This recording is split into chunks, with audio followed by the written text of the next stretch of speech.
What is going on, everybody? Welcome to a game plan edition of Before the Battle, brought to you by the Barn Baseball and Softball Academy, Cornerstone Home Remodeling. As always, I'm Jeremy the Couch Potato. Now in the middle of the screen, not on the other side, we got Coach Slate, and on the far end of the screen, we've got our boy Jake Burns here. What's going on, fellas? Not much, man.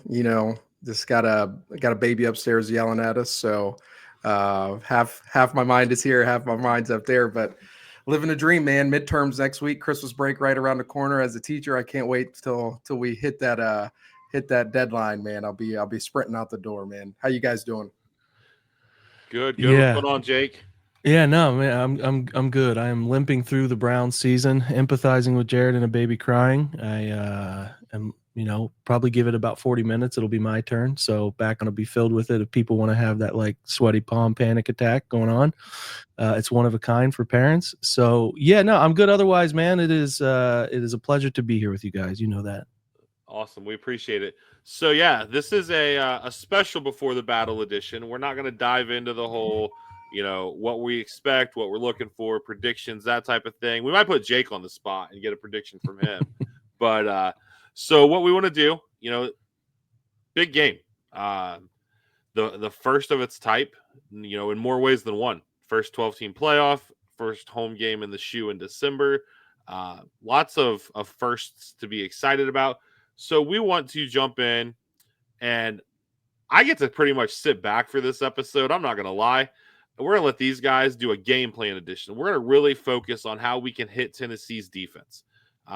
These guys have both looked through some film. I know Jake's watched Alabama and Kentucky against Tennessee. Two teams that honestly play a similar style to the Buckeyes. Probably don't throw the ball around as much. Kentucky's pretty smash mouth. Milrose got some Will Howard in him and vice versa. So yeah, what do you guys, give us what the guys can expect to see. Yeah. So the first thing before we really jump into it with Jake, I thought it would be really cool, man, to really dive into what we could do offensively to try to attack them. I know each week we talk a lot of defense. Obviously, I'm a defensive minded guy. If you know Jake and all of his work with the Buckeyes-Film-Breakdown and quarterback play, and obviously he's a Marionaire. He's a Marion legend here in town, and so it was easy for me to say this is a guy I need to reach out to kind of get into the mind of a offensive coordinator and what they would do to attack. So that's what's kind of led me here, man. So Jake, we appreciate you coming on. I think it's going to be a wealth of knowledge that is going to be given to our listeners, and I think it's good. I think we have some people who are wanting to be more of football junkies, and now they're watching the game in a different way, because of some of the things we've said on here. So I think it would be cool to hear that offensive side of things. Yeah, I'm kind of like I told you ahead of time. It's tough for me because I'm trying to consume so much Browns all the time and enlighten people on my end about really what's gone wrong more than what's gone right is the virtue going on in Northeast Ohio. But when you get into Ohio State, it's a nice release for me. I've always kind of told my wife, like, I get to kind of. It's funny. Carson Beck illuminated this not too long ago, maybe couple weeks ago. He's like, I don't watch football. It's not fun. Like, it's just not fun. You feel stressed. And like the Browns have turned into a job. Used to be more of obviously a passion growing up and through college and early coaching career and all that stuff. But they've turned into more of a job for me. So Ohio State is more of like a release. They win a lot of ball games. It's fun to watch a team win more than lose. And the Browns don't always provide that release. So yeah, that's the point of it. Like, went to the Penn State game over there in Happy Valley, and that was just a blast to go watch live. And, I've been probably through a couple buddies of mine who we've just really honed in on Ohio State this year. I'm more connected. You asked me at the right time. I can't say I'm deep in the weeds on everything Chip and Ryan and these guys are doing all the time. But I know you and I have, pathway to film and watching these guys, and all 22's up pretty early, so we get a chance to watch them throughout the year. I just don't have the time to commit to it I'd like. But, with Tennessee, it is kind of picking apart what I hear from people who do know this stuff, right? You hear the announcement of the matchup and all of that, and it's like, well, this is a tough matchup for Ohio State. And you're like, all right, well, let's figure out a little bit of why. And, we'll get into the weeds of that. But I can just kind of confirm that this is a pretty good group, and they play hard. Like, the thing I would say defense is really the only defense that gave Ohio State a significant amount of trouble was Michigan. And we can have a quick chat on that, but this is a different defense than Michigan plays. It's just stylistically different, in my opinion, and how their guys go about flying around, I think, is a little bit different too. So it's going to present Ohio State some challenges, and they're going to have to lean into some things I don't think they've been comfortable leaning into in tough moments. And I will be interested to see if they're willing to, rip the crutch away and start running around a little bit. You know what I mean? If that makes sense. Yeah, man, for sure. The first question I want to ask you, though, is I always think about this, like, as a head coach, you lose a big game, right? And it's something, maybe a game that you were supposed to win, or maybe a game that's just going to be an extremely tough thing to get over. Like, what would be your message to the offensive staff? This is like taking you back to your coaching days, man. So what would be your message to the guys when you're approaching this week? Because you still have so much, or next week, you still have so much to play for. So what's the message you try to get across to the guys? Well, I mean, the tough part for Ryan, and I'm sure you guys, maybe this is a conversation you had post Michigan, I'm sure, and you've thought through this a lot as I did. I've never been more stunned watching a football game than that. I mean, it's in there. It's up there with the most stunned. I was too young to watch some of the Cooper 96 game and some others, but like, I just couldn't fathom losing that football game. And when you watched it, something that has stuck with me, and what I'm getting at is, I'll build into like why I think this game is interesting to see if they pivot, is, listening to Ryan all year, it was like, we need to be tough. And it was constantly saying we need to be tough. And if there's like, I understand the emphasis. They're all talking about it all the time. I think they lost. You would agree with me. They lost the point of attack battle with Oregon. Didn't go their way. And Penn State was like a bunch of bravado. We need to go to Penn State. We need to show that we can win the line of scrimmage. We're going to run the clock out. And they were rightfully amped about that, right? Run the ball to win the game, stop them on the goal line, all those toughness things. They're trying to get there. But I think when you start living in a world where you're talking about it all the time, it's probably because you don't see enough of it as a coach. Because if your guys are tough, and you guys have that, that last little bit that it takes in tough moments to find where you need to go in that spot, that, I think you would agree with me. It's almost, it's something you can't describe at times. You just either have it or you don't as a team, and you're trying like crazy to instill it. And I think they have been doing that. They know they have enough skill talent to win games. I mean, you cannot live around those athletes that are around and not know that you can do some things to win games that are a little unorthodox, is probably the way to say it. And I think what happened in Michigan and has kind of plagued them a little bit is they've tried to solve run games so adamantly to prove toughness that you lost sight of what it takes to score. Because there's only one thing to me about Michigan, and this is not, I'm not a rocket scientist here. This is all very much been laid out probably by you guys, but they have generational D-line group. Like, these two defensive tackles are going to be really good. Mason's going to be a first-round guy. They got a first-round guy next to him, and they got a first-round edge, and they got some young guys that are really good. Like, that's probably the best defensive line Michigan's going to have in a long time. And you wanted to continually put them inside a box and play against them, which you guys would agree with me, not Ohio State's best offensive line in probably a decade. It's just not good. It's not a good group. They're patchwork. The injuries have hit too. And like, when you're doing that in a way that they did and lost, they lost sight of how to score. Like, they lost sight instead of scoring the way they needed to score, which was case in point by the end of the first half, and literally just give 4 opportunities, is like, you try to win a certain way and you lose the pathway to what it takes to actually win a football game. And I think that's where I'm concerned. I think they lost the locker room a little bit with that stuff. You can hear rumbling noises, there's, and it's probably similar to Michigan State back, 2015, when Zeke was after the game questioning what they were doing. It had a real similar vibe to that. And I think to me, if you're in Ryan Day's position, and it's all about what Ryan's comfortable doing or not doing, but at this point, I don't think it takes anybody super intelligent to notice that there's a lot of heat in that seat. And I would just say, hey man, if I'm going down with the Gazelles that we brought here. And that means I'm going to put the football in the air. I'm going to make Will a +1 in the run game as often as I can, because he can run. He can. It's just this attitude that is kind of escaped between his Kansas State tape and here, of like, hey, he's going to get hit. He's going to be a +1 though. We got to make the box count better for us. And off of that, if you get some one-on-one opportunities to number 2 or number 4, I don't care. Put it up for them, or put it back shoulder, or put it in a place where they can go get it.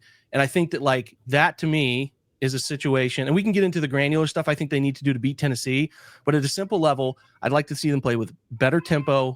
And I think it doesn't have to be hurry up, but I think tempoing up, keeping the substitutions at a minimum on, like, not subbing. Obviously they can't sub. So let's keep that tempo moving. Let's put the ball in the air into space a little bit more often.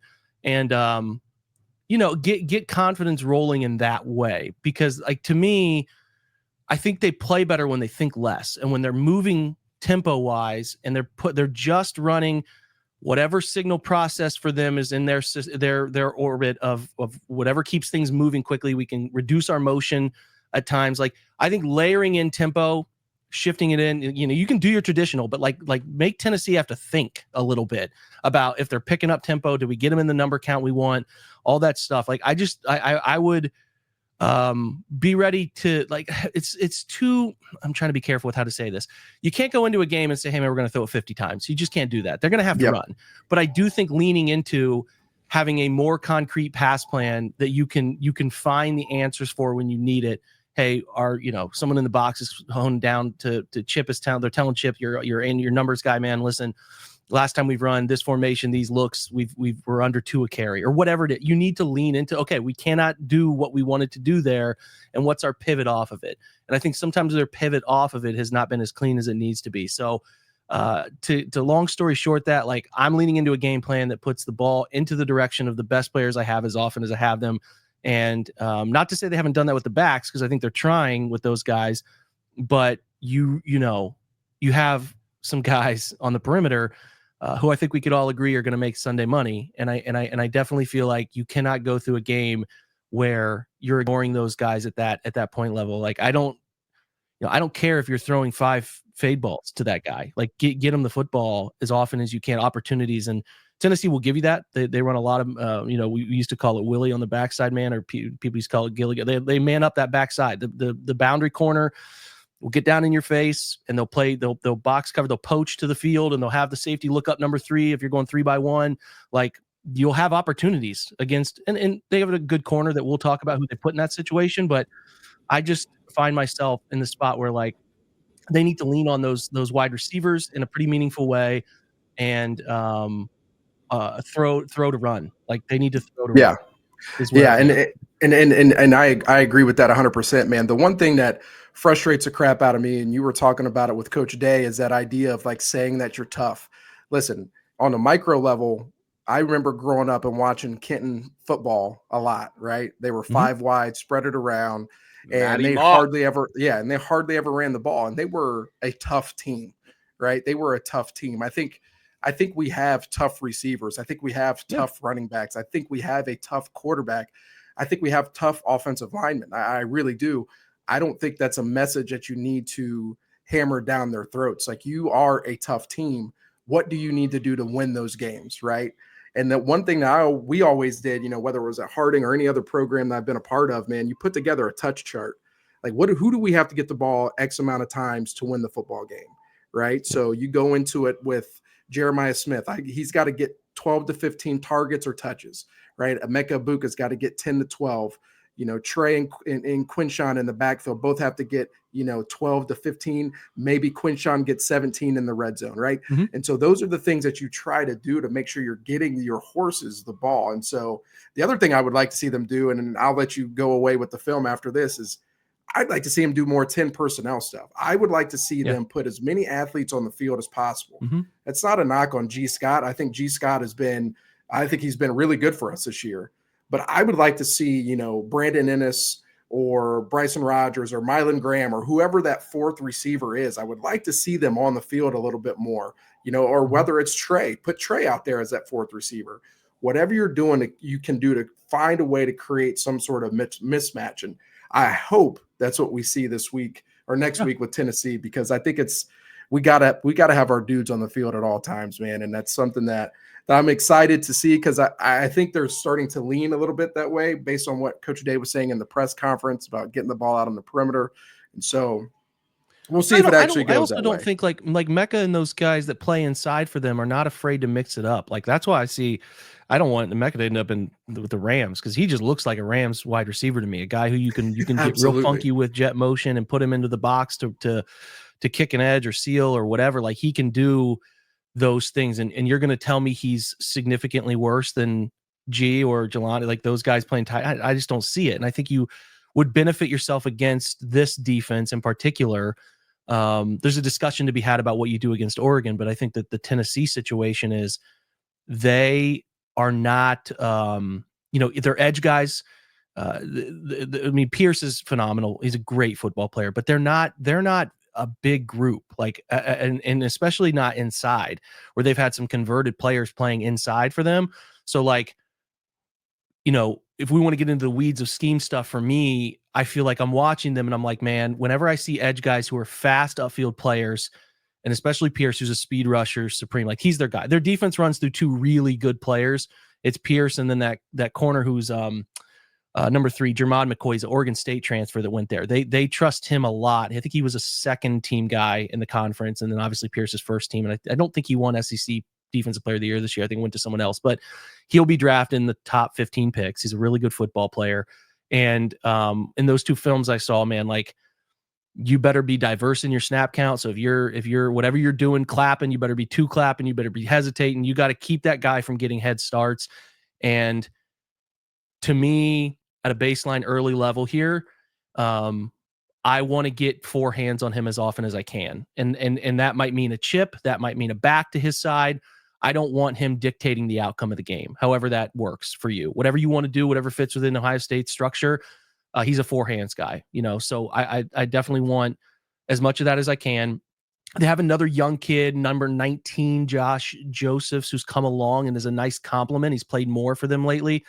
I don't know that he's so young. He might be a true junior, so he might not be very old, but he's another speed type. He's got more of like that 3-4 hybrid body type. But inside they're like 20 and 21. Ironically, defensive tackles 20 and 21, pretty random numbers there. A couple seniors, but they're not, they're nowhere near what you watched with Michigan, who can 2-gap it at times and really just control the line of scrimmage. These guys are 1-gap teams, so they love to run fit, like totally fit the run. Like, they're going to be as gapped out as they can, as often as they can. So as many 1, 3, and occasionally they'll sprinkle in some 6 and 9. Like, that's their baseline. That's where they want to live. They'll run some 2 and some traditional Tampa, where they'll run the mic up the seam and try to be there for the open and strong side and all that traditional stuff. But they like to live in 1 safety. They don't roll.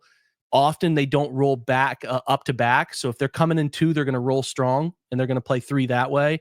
And they don't typically deceive very well. So when this happens, and this is a hard thing to teach, and I think Tim Banks is their DC, who's been around, man. He's been at like Illinois. I think he was somewhere else important. He's been at Cincinnati, and then there was somewhere just before Tennessee. I can't remember off the top of my head. It was a good program, but he's done a nice job, and he's been around for a while. And I think he's up for the Broyles, I believe. So does a good job, and his guys play hard, but they want to be in a world, because I think their box is light, that they want to really live in 1-gap structure with fitting it out with their safety help as often as they can. And there's benefit to that. And I think that that's obviously a structure that works for them a lot of times when they run into trouble, as teams that can get downhill and run on them a little bit, and then can pop some stuff off of it throw game wise. So like, if you watch them play a good quarterback like Carson Beck, you get them into 2 high, and because they can't live in that 1 high world, and you start to open up a world of possibility. That's why I'm very into early throwing the football and getting them afraid of space eating wide receivers. Like you said, get in 10, hell, get in 0, man. I don't care if you go 5 wide at times, just to be different, diverse, and throw something different out there. But I think ideally, to me, you are getting them into 2 high as the game goes on, because they're going to start saying, hey man, we're not letting Quinshon, who they're very familiar with from the SEC days, and they're not letting Trey take this game. Like, we're going to make them 1-dimensional. And also probably they know, like, Ohio State's just going to keep trying to run the football, so we don't care. We're going to take this away from them, just like Michigan did. That's got to be their game plan. Well, you cannot have the talent you have a wide receiver and not throw them out of that stuff. You just can't. The thing I also will notice as a quarterback is they have some pretty heavy indicators, like their eyes DBs. So if they're staring at them, they're manning up, right? And if their eyes on, like creeping eyes on, shoulders tilted, they're going to be in cover 3, or they're going to rotate into 6 or 9 if they want to go strong. So that the thing I would be doing, Jared, as much as I can, is giving me some sort of indicator motion wise. I'm putting a back outside and bringing him into the backfield. Hey, are they running a linebacker outside to cover him at first to tell me it's man? Are they bumping the corner out there to show me that it's zone? I'm bringing him back into the backfield. Just little simple stuff that are like, we used to just call them identifiers for quarterbacks, man. It was, it was usually a yo-yo motion, which is in and out. Hey, man, go in and out. Does somebody chase you across the field when you work back across? All right, it's probably man coverage, right? And then, like I said, it's a back lining up an empty, bringing it back into the backfield. Now it's traditional 3-by-1. But we have an identifier, an unfolding element to it. They'll man match some and they'll lock. I don't know if you've done this, Jared, but like they will say, hey man, Ryan Williams, we're locking that bastard. Like we're going to play. Even if we're in quarter, they don't run much quarters, but even if we're in 3 and we're rotating down, we're going to lock. They take the slot and they'll lock him. So if they try to get funky moving him around, and I wouldn't even be surprised if they do this with Mecca a little bit too, where they'll say, we have the traditional look here, but we don't care if we lose a curl flat defender to the wide side initially. We're just going to lock them, take that option away, because we know when you move this is where your eyes want to go as a quarterback. So that's like baseline stuff that I've seen from the pass game. That makes sense to me. But I would like, here's the last thing I'll say on pass game, and then we can have a little back and forth and we'll talk run game. But like, I need a quarterback to have an answer on every snap. I need like 5-step drops are earned in this game. You cannot go into this game 5-stepping on these guys. That has to be earned through your early down bubble stuff, which if you watch Bama and you watch a little bit of Kentucky, they can be screened. It's got to get out there and it's got to move quick, but it can be screened and they can be leveraged. It's the old Moorhead concept of this stuff, like numbers, grass, and all of that, and angles, right? Like this stuff can be done, but the ball has to be moved and it cannot be slow getting out of the quarterback's hand. So I do think you can hit them on some bubble stuff. I think you can hit them on a little bit of slip screen stuff. If you get some zone indicators, like they got to 2-play it to me. Like I need the quarterback to process what he's thinking pre-snap, and let's 2-play it. Let's get into a rip, Liz, whatever your indicator is to get to play 2. Rewind is a very popular formulaic way of, canning the first play or rewinding it back to the first play. So that stuff is like, let's get to some things that we know we have some advantages in. But for the drop back game, 5-step stuff, like I said, if you're in the gun, is earned in this game. You cannot start that way. And I need my quarterback to have an answer even before he hits the top. Like you cannot have route concepts in this football game that are only option thrown when the drop is hit. I need him to have answers as soon as that top foot hits. Because if you're needing him to be the routes to develop and downfield, like they're too good up front and your offensive line is not a strength. So I need whether that's pairing dagger, clear out in a dig with a shallow, like he needs an answer all the time is the way I would make sure my game plan has something that relates to him having, they're heating me up here. They're off the edge. I'm cognizant we're leaving Pierce 1-on-1. Where can my eyes find if I feel that high side pressure, whatever, I need the quarterback to have a quick answer. You know what I'm saying? So that to me is pretty paramount in this. And then, I'm also a believer in you don't have to run it to have some play action success. And I think you can against these guys. Yeah. So I think, again, early coverage identifiers, get me some shot throws. And I love the idea in this game of taking some deep shot crossers, man. I think that they struggle to defend over routes on top of their second list. If they're going 3 deep, 3 under, they're bringing some pressure, maybe an extra body. That 3 deep, 3 under does leave some routes. Those those over, that Yankee concept that's pretty popular, the deep post over. They'll have some throws, like they'll have some opportunities. And then once I think you get them in too high, we'll talk run game. But that's where this game is won. If it's second quarter and I text you, hey man, see those safeties? They're in good shape. They're in good shape. That's where I'm at with it. Because if you keep letting them play 7-8 in the box and the numbers aren't right and you're not getting quarterback +1 in the run game or anything like that, it's going to get tight in that stadium because they're not going to move the football very well. Yeah, absolutely, man. And the one thing I would like to see us do is to trust Will Howard a little bit more. It was like, I know he got popped in the game against the team up north, but he's been pretty efficient all year. He's shown that he can make just about every throw. I think, excuse me, I think we need to be able to trust him to go do that. He's been able to go win us some games with his arm. I look back at the Oregon game. I know we fell short, but he played pretty elite in that game. Like other than the last play of the game, like he was solid. And so I would love to see us, like you said, find those access throws, find those easy throws to start the drives out, and when we are ready, go ahead and take that shot. But like you said, the five-step drop is earned. I love that. I'm going to steal that. Actually, that's something I'm going to talk to our receivers coach about. That's something I really like. But I just think Will Howard is capable of doing those things with his arm, and his legs are the added bonus in that. And that's the other side of things too, that I would like him to realize. I don't know if he does it because he's at Ohio State and he thinks he has to be CJ Stroud.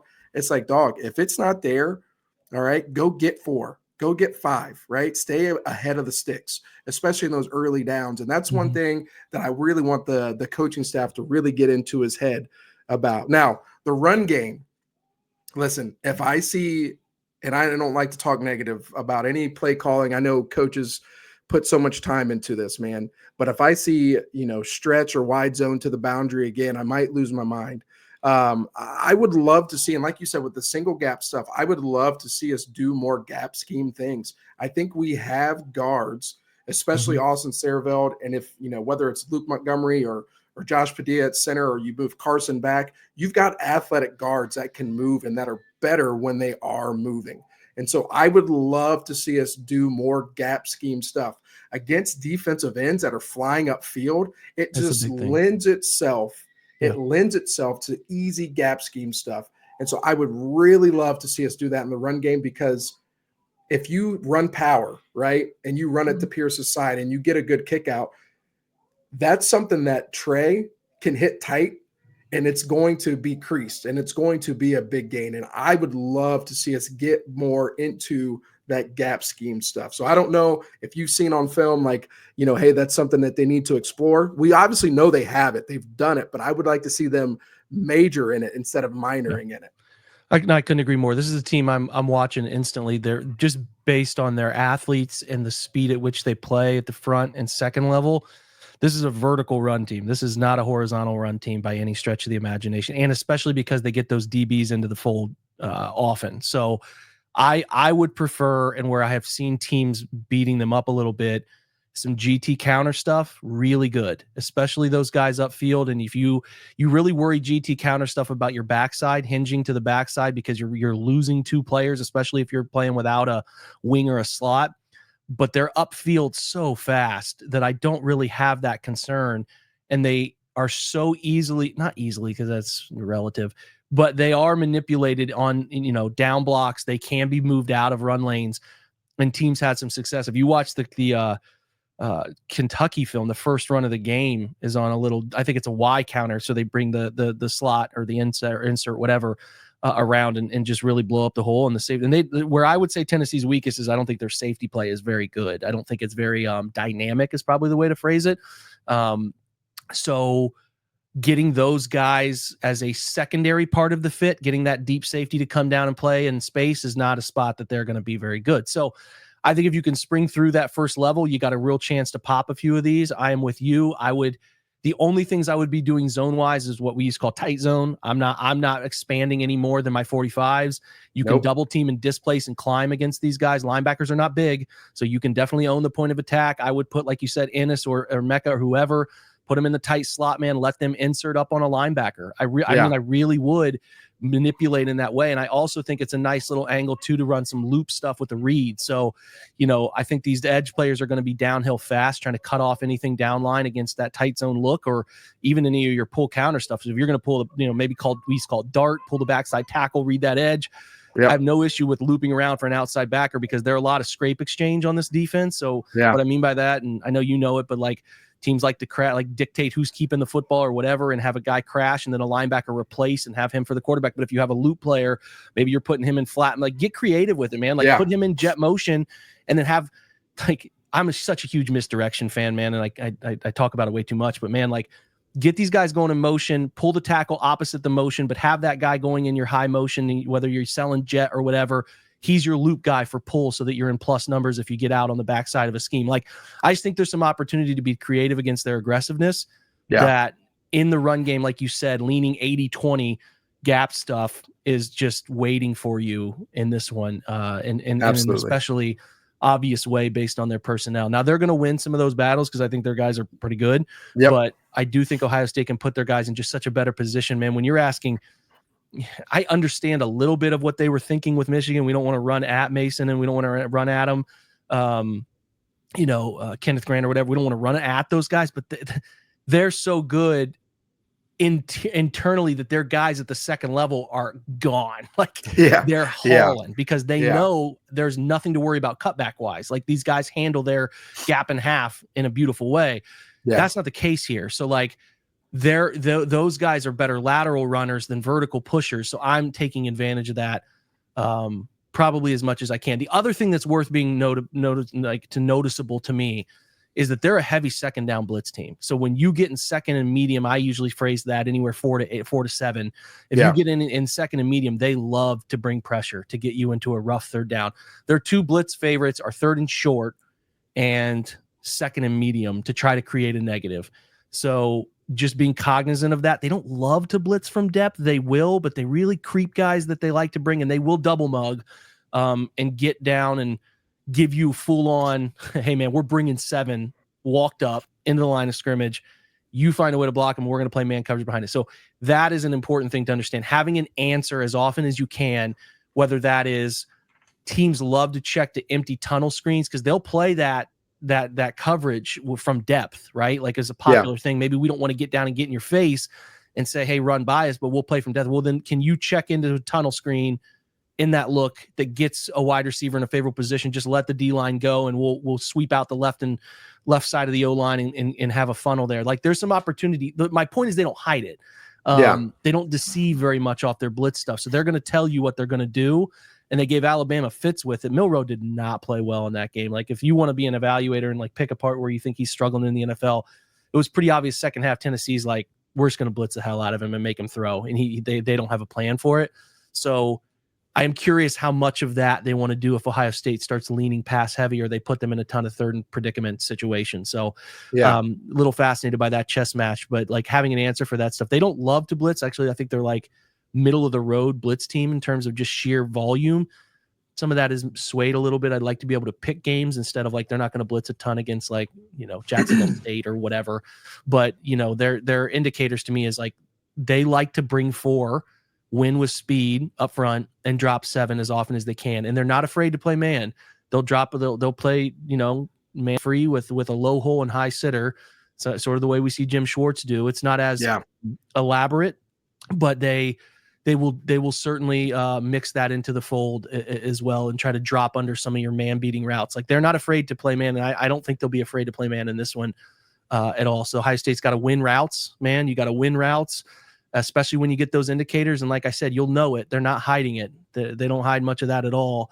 And I'm fascinated to see sort of what plans they come up with off of that, because if I was Tennessee, I would say, hey, I would just try to cut down on these guys making route concepts work by just playing maybe like 40-45% man coverage in that game when they feel like it's advantageous. And like Chip loves mesh and just having a feel for some of those man beaters they like to run. And I'm curious what sort of stuff they can put in the fold to give them a chance. But in my opinion, man, it's got to be 5 verticals to 2 and 4. And like even getting Carnell involved in those, like put pressure. 3 is good. 1, Ricky Gibson, okay. Not a great player. They play, their star is like Christian Harrison, I think is what is labeled as their star in their defense. I mean, they're okay. They're beatable. So I'm giving those guys chances in the stadium to make those plays and like win that confidence. Like they need that confidence that comes with that. Like get them out of man coverage. Ohio State's got to throw them out of man coverage. Yes, absolutely.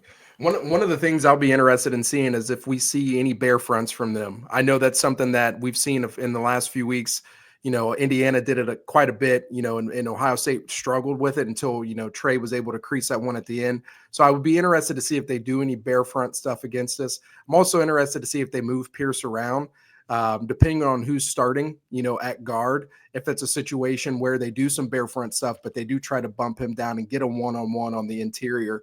I think that's something that, I would be concerned with based on how the interior offensive line played. And especially if we have new starters on the interior as well, I could see them trying to find those one-on-ones, in those second and mediums, third and long or whatever, when they're bringing pressure. So that's another thing I would be kind of worried about as well. But I want to let you go ahead and get into some film, man, because we can do that. I'm a film junkie. I love that we get the all 22 so fast. And, I've been watching a lot of the Kentucky game. Kentucky actually, defensively did some good things against Tennessee's offense. And so I actually jotted some pretty good notes down from that game. So yeah, I just wanted you to dive into some film and let us know what you're seeing, man.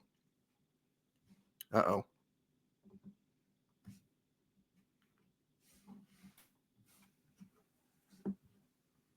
I think we might have lost Jake for a second, but real quick before he gets back on here, Seth McLaughlin just won the Remington.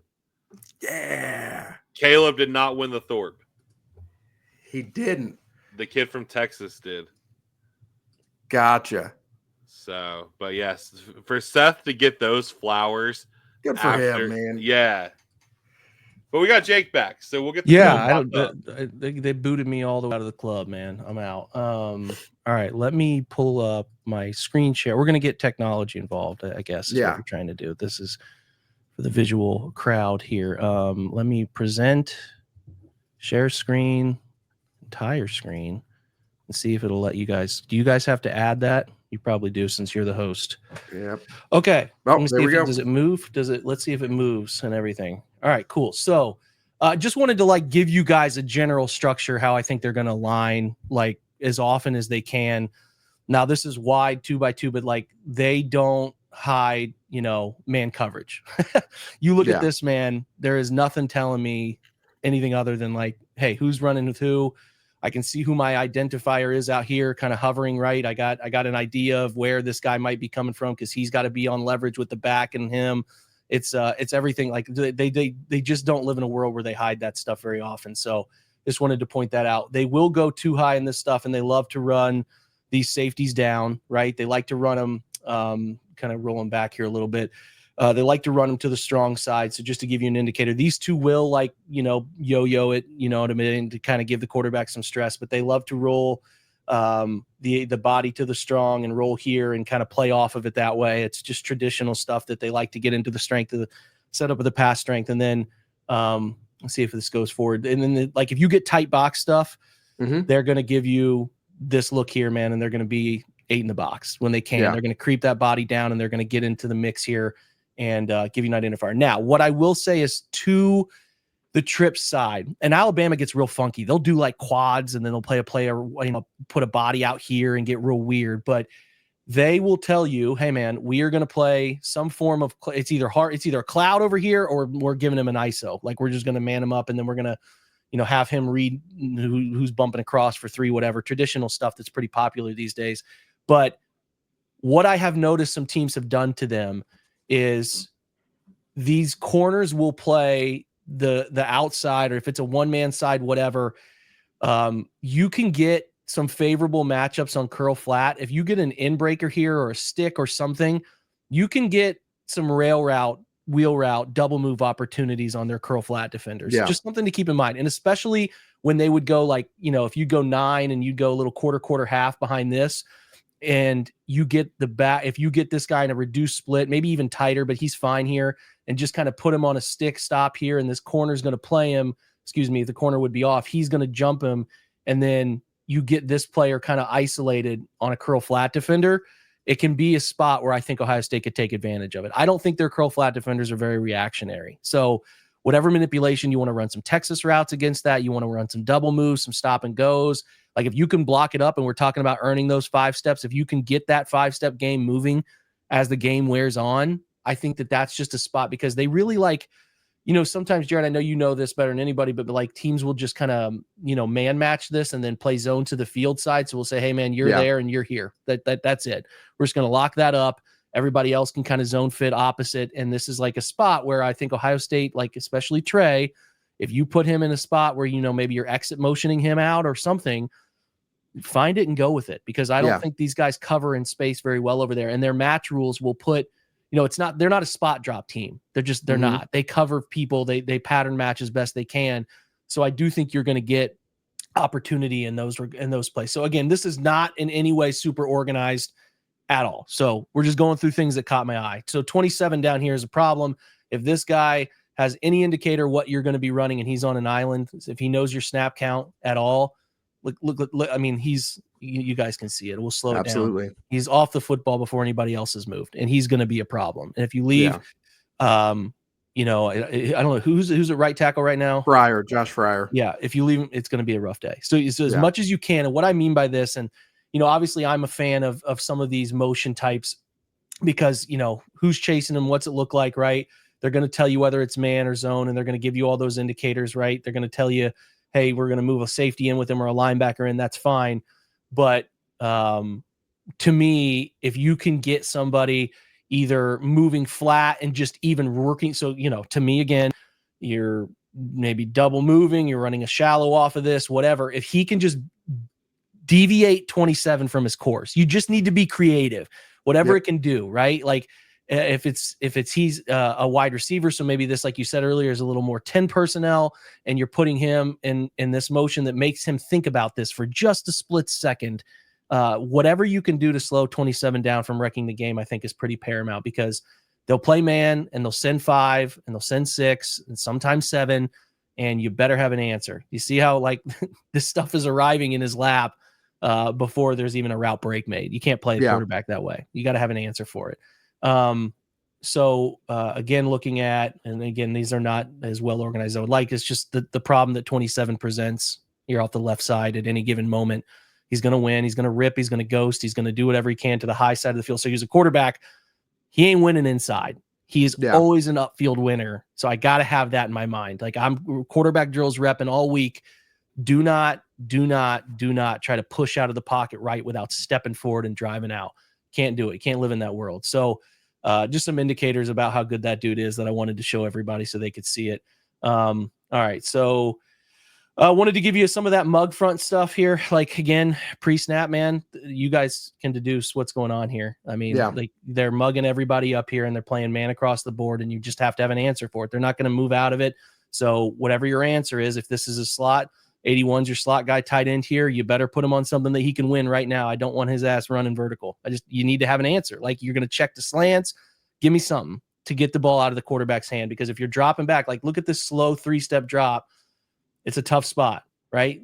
Those fades are fine, right? I don't mind throwing to Ryan Williams one-on-one. That answer's fine, but I just want the quarterback to have more solutions than consistently throwing jump balls, because I do think they're going to get and try to make Will uncomfortable as often as they can. All right, so we'll keep moving. This is your GT counter stuff, man. Like, I think the point we've been talking about is making as much of that stuff a part of it. And can you throw off of it? Can you bubble off of it? Because look at the leverage stuff that you can get into out of these RPOs. If you can read it, hey man, we're gonna, and this doesn't even have to be a post snap RPO. To me, this can be a pre-snap RPO. Who's your leverage point? All right. Is the Will or Sam or what is the Mike playing it to the point? Like, are they 3-over-3ing it? What's their look pre-snap? Okay. Well, this is a good indicator. Let's just rip this thing outside. We're in a pretty good spot. You want to throw into numbers. Well, this guy's leverage so far inside, this backers and inside the tackle box, to me, that this leverage is instantaneous. We're going to throw this. So I just think putting pressure on that is a spot that Ohio State should be doing, because get those athletes into space. It's going to be a foot race that they're going to win with that linebacker, you know, more often than not. Right. So I just wanted to put that in front of you. And then, like, pairing it with that GT counter stuff, I think is so good, because look at the leverage to the boundary here. Yeah. I mean, if you give that football off, and they brought a rat blitz here. I think they brought a corner, and it's kind of messed with the time. But yeah, they brought a corner. They're not going to bring corners all too often, but the leverage on those are really good, man. And you know, and Alabama did it. They really beat them up front. So you got a chance to do that often and try to take advantage of it. So again, these are a little herky jerky with the timing of some of these. I apologize. But again, exit motion, right? Like, what's this tell us? All right, as a quarterback, why is he chasing him? It's man coverage. I just want to have as many things to make the game easy, right? I mean, I'm thinking man coverage no matter what. I will say a little tell they have is they'll play their apex guy down. And if he's manned up, eyes on, more often than not, just this guy will tell the story for them. But when you get that linebacker hauling butt out of there, I mean, it doesn't get any easier. So let's get some win now routes, some one plant moves, whatever it is, back shoulder stop, some stop fades, right? So just, hey man, running by at 7, turn around, football be in your lap, whatever makes that guy at quarterback not have to think very much is, I think, pretty paramount to this look. So perfect. Just another look at, they will play, some of these field blitz, they're a field blitz team is what I kind of want to indicate. And most teams are, but a field blitz team. And I just want the quarterback to have those, but this is a 3-step concept, but I need him to have answers right in front of his face, right? As often as we can, pairing these routes. I think this is probably just a pivot or a whip inside that he's turning back, but this isn't anything fancy, but it's just an opportunity, I think, to find the room. And then I kind of wanted to indicate too, I've noticed into the boundary, if they're not playing, if they're playing a 5 down, you're talking about this little bear front stuff, they will more often than not drop this boundary stand-up edge as their curl flat guy. Yeah. And that leaves a lot of opportunity if you're going to be in a throw look, man. Let's hit some backside digs. Like these digs are going to be open because this guy cannot, he's never going to play it well enough, right? And look at Ryan Williams, the bottom of the field. Ohio State has their version of that, right? That's going to be open often. So if you can get protected on the front side, or just be calm, cool, and collected enough in this chaos. The right tackle doesn't do a great job here, loses his man inside, but if you can get to the backside dig here, those are chunk plays kind of waiting to happen. So just when you do, I know you referenced that bear front stuff, they will do that every now and again. And it's an opportunity to find, if you can protect it, right? If you can 6-man it up front and protect it. And even, if they're bringing an extra body, even though they're bringing an extra body here, it's still a 5-man because of that dropped out curl flat player. But yeah, I'm just curious if they go 3-by-1 and find some backside dig stuff, because I think it's going to be an opportunity for them pretty often. All right, so let's see. I think that we're going to look at some run stuff. This is just their version of tight zone, right? We're going to block up the backside edge. It looks like they're pairing it with a chance to throw a little bold to the right if they want, but just an idea of, I really think you can run some. This is a 4-yard run. It doesn't mean anything, but these are 4-yard runs, and 4-yard runs. We'll take a 4-yard run to save their life last week. Just tight zone. When you do tight zone a man, just take care of the initial double teams if you can take care of them in the best way you can.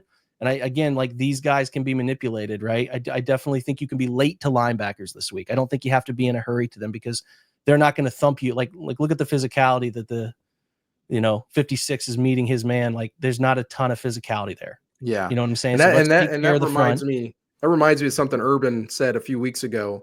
We was talking about the run game. Ohio State's run game was struggling a little bit. He said, this is what you need to do. You got to run tight zone right, tight zone left. You've got to run power right, power left. You've got to run counter right, counter left. That's your run game. He said, that's it.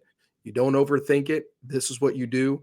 And you find a way to churn out those 4 and 5 yard carries. And, obviously with our running backs, one of them will crease one eventually, but if we can chunk 4 yards every time we run the ball, I will take that all day long with the way our run game was last week. Yeah, and don't be afraid to do it. Don't live in a horizontal world, man. They need to live in a vertical run game world. Again, exit motion. Is it telling the quarterback a story? Oh, yeah, there's a pretty clear story going on here, right? You got to have answers though. So they're overloading everything. Let's get somebody on a now in. We got to be quicker. I just say this is something they're going to want to do. They're going to want to get chaotic here, man. So this is where I'm trying to find a way to either get, if we're going to get this guy in motion, let's just get it to the back right away. Let's get a shallow moving. Let's get something that's going to win now, because you don't want to put your quarterback in this oh shit moment. They got to avoid that. And I think Tennessee will put that into play, because I certainly think they know that they can't vanilla this game plan. They're going to have to get creative. So also, got to do a little better at left tackle here. Right? We got to protect our inside gaps. Quarterback knows he's hot off of one guy. He can take care of it, but we can't let a swinging gate open on that one. Right. So just another look at that popped up more than I thought it would pop up with their mug pressure stuff. They like to get funky with that. Again, another tight split. And this is where I was talking about curl flat, Jared. Like, look at how they play it, man. That guy's going to jump. That corner's going to jump the stick. And let's get 7 in space against a pretty good athlete as often as we can. Like let's do whatever stuff we want to do, man. If we can block it up, if we could put an extra body in protection, but I want to make 7 run with our guy up the sideline a couple times. Can he do it? If he can do it, fine. But I think you can run away from him. And again, I think that Tennessee's not. The way I would phrase it is they will allow you to throw it short routes, sideline routes from the number 2 and number 3. Like they don't curl flat defend as well as some teams I think would like to. So, and they're okay with giving that up. Every defense has to give something up, but this is a spot where Ohio State can just, like you're talking about earlier, man, take a profit, profit when they're going to give it to you. And I do think they'll give you that profit quite often field side. So that's something I would like to see them do. But man, I'm just looking at like, hey, 81, I want you to make 7 run a weird course. Like make him alter his course. Don't run into him, but like, just, do what you got to do, brother. Get in front of him and make him, and let's rail route these guys up the sideline. So I would like to see them scheme that. Like that should be a schemed up play for them, because I definitely feel like if you can get them in a cover 3 look, you have an opportunity to take advantage of that. And that makes me think about, Dana Holgerson, former head coach at West Virginia, was at the University of Houston. He's a big air raid guy. And he talked about when he would get teams that would have that curl flat to the backside, one of the things that he always tried to do was to put that curl flat defender in conflict. So he would take that back, run him on a wheel route into the boundary. He would take that backside one with the tight split, and he would just make him run a spot. So he would attack that backside corner, and then he would work to get over top of that guard or center. And then either from number 2 or number 3 on the front side, he was the final read. He would run a drag all the way across. And so now that curl flat defender's got to make a decision. If I go with the wheel route and I cover it, then if that drag gets across, he's going to be wide open. And so now you're basically chasing that wheel route. And so that was something that Dana Holgerson was big on. And we tried to implement a little bit of that when we were at Harding. We called it Memphis, and we had a ton of success putting, DeAndre Ayers, who was our best player in the backfield, putting him and making that curl flat defender run with him, and then we would send somebody across as well. And that was something that we had a lot of success with. So I see exactly what you're saying. Yeah, I'm interested to see if they find a route to that, because they're very much, man, a pattern match team. They're going to identify and match. They are not a spot drop team, which has obvious benefits, but in times can be manipulated if you get a better athlete on a linebacker. So curious about that. And like you said, yeah, man, pairing that with something late into that zone, quarterback doesn't trust it, then you got an opportunity. And again, just another look at this is an RPO pre-RPO to me. Like, what are our numbers? Do we have an advantage? All right, let's get a little funky with this. Let's switch release the number 2 and number 3 and just run to space, man. If we got leverage on this linebacker to the play side and he doesn't fly out of there right away, throw it. And it's just like Ohio State has the same athletes. Let's get those guys out in space. But the thing about Ohio State's screen game is it has to be faster, and they got to block with like an attitude out there. They really have to be better at that, because opportunity is presented. Like, look at how these 2 guys block. Look at number 1 and 81 are getting after it. Number 1 especially. So like, get after it, man, because these are cheap yards. Like, cheap yards are the best, man. So find a way to come out of it with some answers there as often as you possibly can. Don't have an idea what I'm looking at on this one. So this one might have snuck in there on accident. Maybe this is like a couple looks at, I think this is probably a look at like, left side to the field, curl flat side. I just think they got a vulnerability to it, man. They'll match. Another little thing I think they do, and maybe you have seen some of this, Jared, or you run some of it personally. They'll man him up on the point man of 3x1 bunch stuff. They will say, and I kind of referenced this earlier, but they'll lose him. So, traditionally, maybe if this is a cover 3 look, you're typically getting him pop into curl flat and playing that. But they'll have him run. Excuse me, if I can get this stuff to remove from the screen. Am I pushing the wrong button? What's happening here? Anyway, they'll run him to and just kind of match this apex player, and it puts them in vulnerable spots, as you can see. But they're not afraid to do that every now and again. So, I mean, like, this is a good look at Milroe kind of never really finding it. Yeah. The flat is wide open, but it's just something I keep seeing kind of consistently pop up. So I wanted to point that out. Yeah. But one of the things that I always taught when it came to bunch, especially if we're playing some sort of man, we always wanted to take the point man, take all of him, right? So if he goes to McDonald's, I'm going to McDonald's. Yep. And then you take the 2 guys behind in that bunch. with the inside safety and the outside safety. Now you're playing, we called it FIFO, first in, first out. First in, first out. Yeah. Stuff. So the first inside breaking route that inside safety is going to take, the first outside breaking route the corner is going to take. And that was always the easiest way for us to combat that quick throw to the flat right there. Yeah. And this might be a bust from Tennessee. They certainly don't play it right, but it's, your point is very much spot on. Or it could be a game plan adjustment, man. They like to throw that to the boundary. We're going to jump that backside in breaker and take care of it. So who knows? We're not in the coaching room, but something like just kind of like, oh man, field side curl flat. They don't seem to cover it well. Anyway, I'd love to get wide receivers on the move running at the snap. Probably a penalty here. He does lean a little bit, but those, like, look at this, there's an opportunity. Is flag thrown, but you get those man indicators, man. I would love to get to the line, peek the sideline. Can we alter it? Can we do something? Right. I think that they should be doing some of that stuff to put them into the best play as often as they can. I know they've been a little more huddle oriented, but I would be doing a lot of peeking, sideline peeking in this one to see if we can get some indicators. I don't see Tennessee doesn't change it. They are who they are, man. And I think that you can get some of these wide receiver motion, advantageous movement stuff that can put your guys in a really good spot. And, like I said, there's opportunity to be had there if they go dense and man stuff. Again, another inward breaking motion. And again, this was an interesting look to me because they will play a little bit of this. And this is what I was talking to you about. This is probably, the field safety here is kind of playing it in what looks like this might be. We used to call this 9. I mean, maybe all different, but this is like quarter halving and then we're playing a soft cloud flat to the boundary there. To the field side.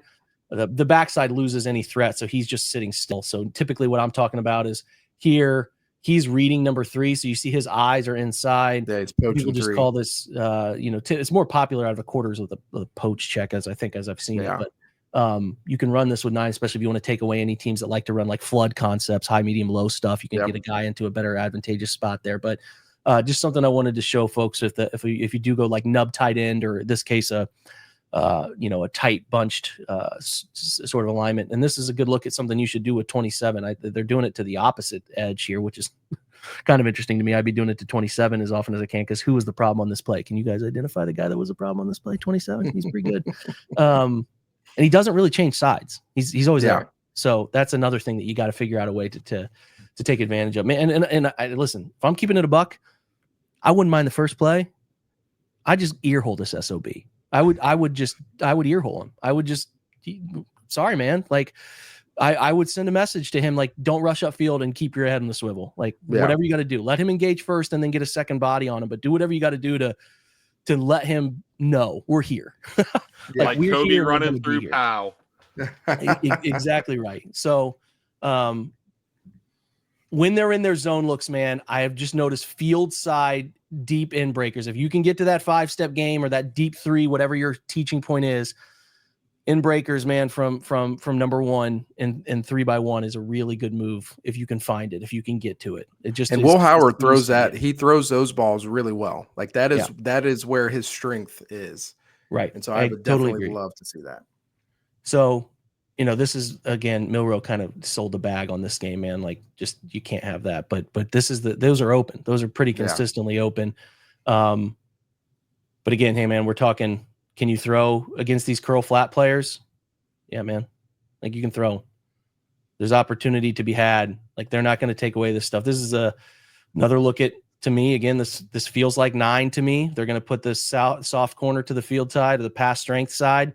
And then it's just quarters to the backside, right? So it's just, quarter flat. And like, those guys like to get hands on number 2, rip those footballs outside. And, I think 4 will be open on a good amount of those. Can you hit a double move? Can you stutter and go one of those guys every now and again? Like, there's some opportunity for it, man. I think we have a couple plays from Kentucky here that are not perfectly in order, but this is Kentucky actually did a little funky. And I don't know if I got it on film. They were late to the line and snapped quick. Tennessee wasn't set. And a good indicator, again, they want to bring blitz strong side and just have an answer.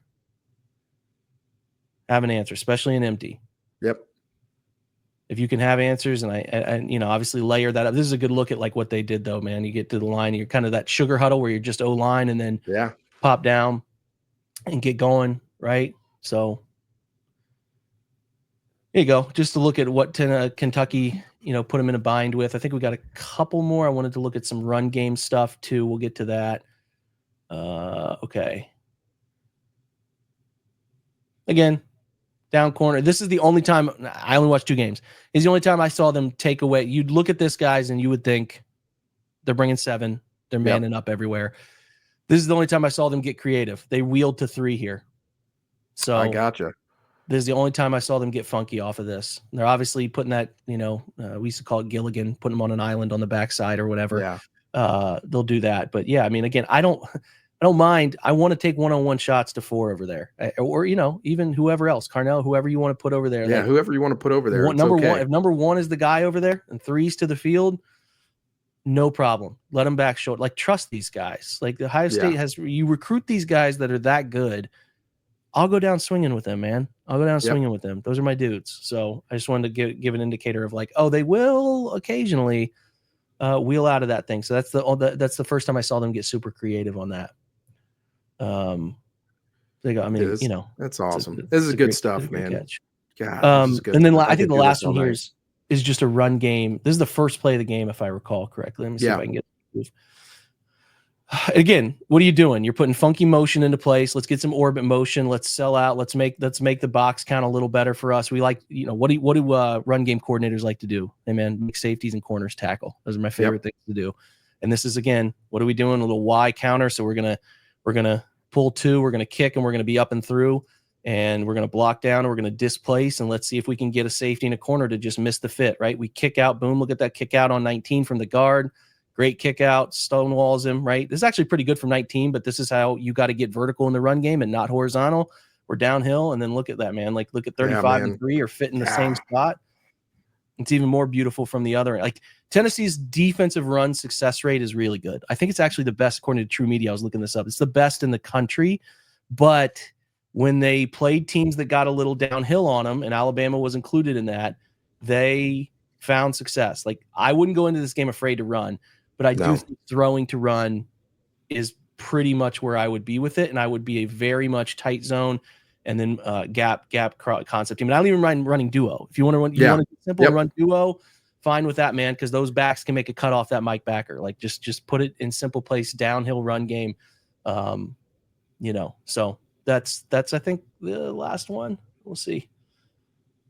Yeah, I think that's it. I don't know. Awesome, I don't know how that Tennessee one or this one snuck back in. Is anything important? This is what they did late, but I don't think it's very important. Yeah. We don't need to worry about it.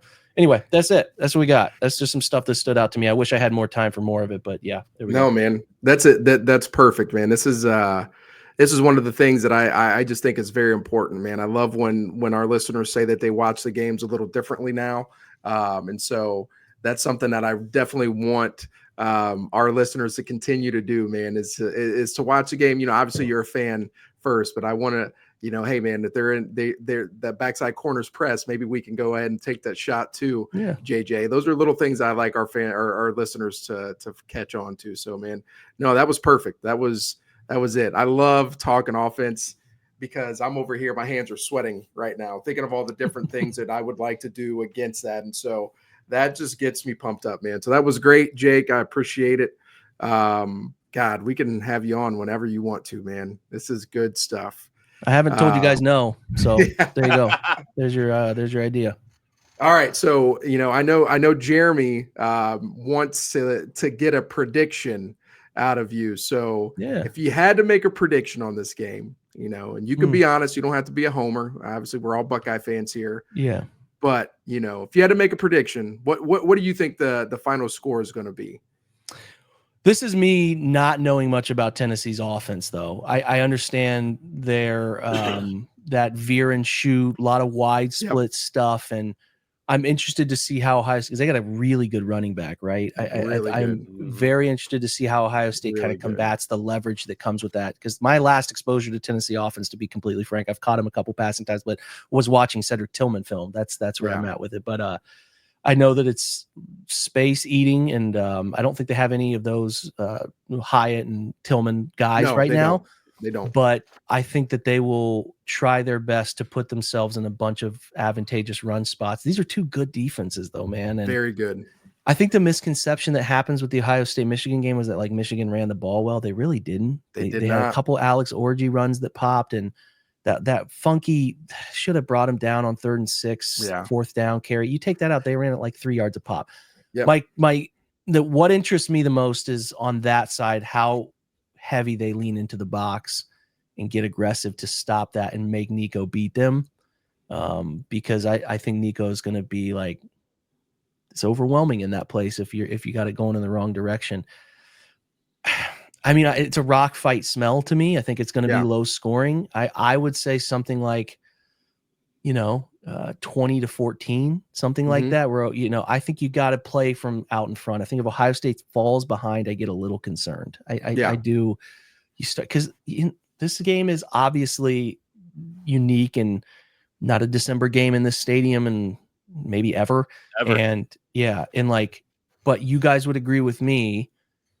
I almost would have preferred this game to be somewhere else. Like there's just a lot of and there are some sickos who are like pulling for this game to be a loss because then Ryan Day's gone. And like, there's some of that energy that I'm interested in, like, can they avoid it? And I think getting out in front, a couple touchdowns or a field goal to 10-0 just starts to take that feeling away from you. So you would agree with me. Defense is really good. They don't start games well, so they need to be able to answer the script that Tennessee puts in place. If they can answer the script and keep them off that script and keep that, get that thought in Heupel's head that the script is not, we didn't come up with an answer for them.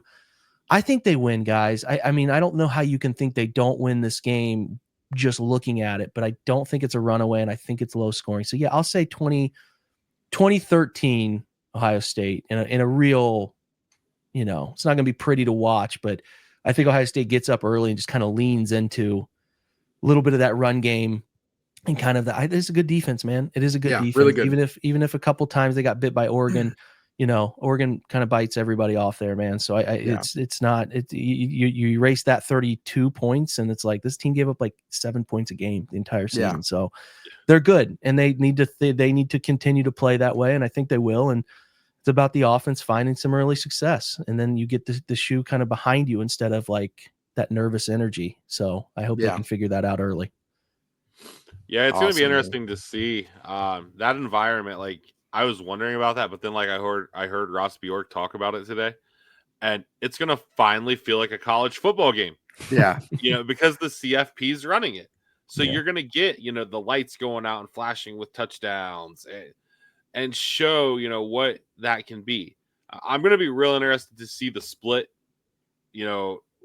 I think that most of the tickets got sold during the season ticket holder presale.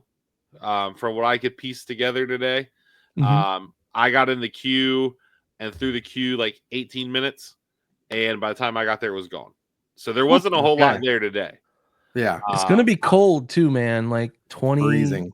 5 something. So I'm interested to see. I know Tennessee gets some weather like that, but not, I'm just going to be interested to see how they handle that and how they throw it. And it might be windy and all that too. So that's another one. What's your guys' vibe on the Scarlet choice? All Scarlet. We dropped the ball. How are we not wearing the all black? Oh man. Yeah. Listen, I'm just a traditionalist that likes. I just like the stripe, the gray stripe, black shoulder note. I just am like, every time they're in the playoff, if I had it my way, those would just be their home uniforms. But that should be just be their home they uniform. Should just like. It's almost like you activate playoff mode. LeBron used to do that. Like those are the uniforms in the playoffs that you don't deviate, So I was hoping they would find a way to incorporate the gray stripe into the pants with the scarlet look. And so, because I agree, I think we've got to have, those heritage jerseys, man. I really do. But I do like the scarlet on scarlet, man. It is a good look. I just think back to Chris Olave when he debuted that. I was like, man, he looks like a dog. So I think it's a good look, and obviously with the light show and everything, I think it will look cool.